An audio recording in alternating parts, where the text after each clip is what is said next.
Welcome back. Super excited. In this brief lecture, I'm going to clear the concepts of the differences between what is Git, what is GitHub, and what is GitLab.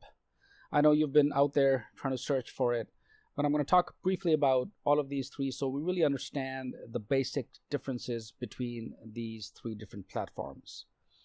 And that may be a common question to you as well. So I'm going to start first by talking about what is Git. So just by simply Google, right? If you were to Google what is Git, it's going to take you to the Git website.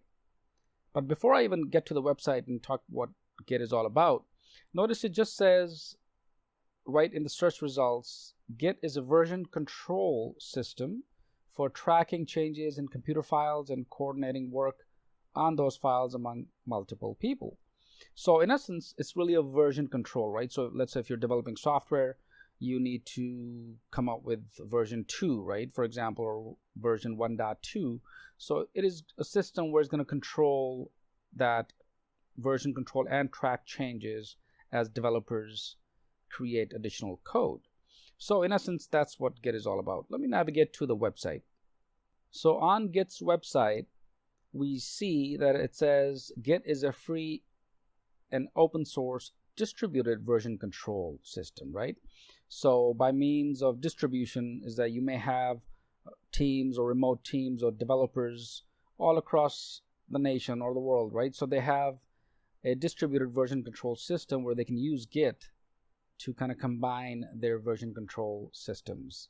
And it is designed to handle everything from small to very large projects with speed and efficiency. So that's Git. Let's talk about GitHub. So if you were to search GitHub, notice it says it's a web-based hosting service for version control using Git. So now GitHub is simply a web-based tool, right? It's a SaaS-based tool that actually uses Git as its source. So let's go to the website of GitHub. It's basically a web-based tool which uses Git, and it's also a distributed version control. So now you may have a GitHub account, right? And you have several repositories. You can use Git as a backend and then do the distributed version control.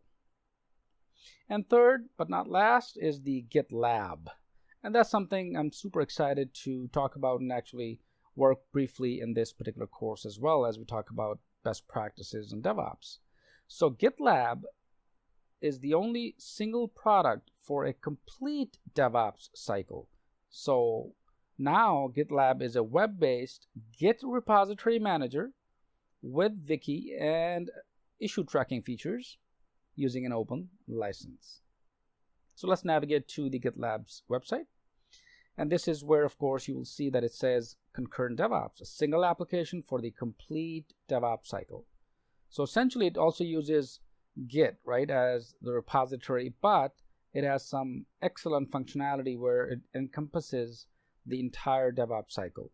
So for instance, if I scroll down, you'll notice with GitLab, we can plan your enterprise software, right? Create, you can verify, you can package it, you can release it, configure it, and monitor it. So all of these entire elements that falls within the DevOps cycle, which is, of course, continuous delivery, continuous integration, and so on. And we'll talk about that. So as best practices, as we dive deeper into the DevOps best practices, I'm going to be focusing on GitLab.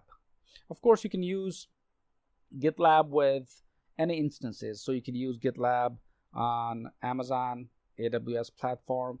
You can use GitLab on the Google Cloud platform with Kubernetes and so on. So there are several areas. Then I'm going to talk about the structure of how we actually use GitLab and how does it work briefly.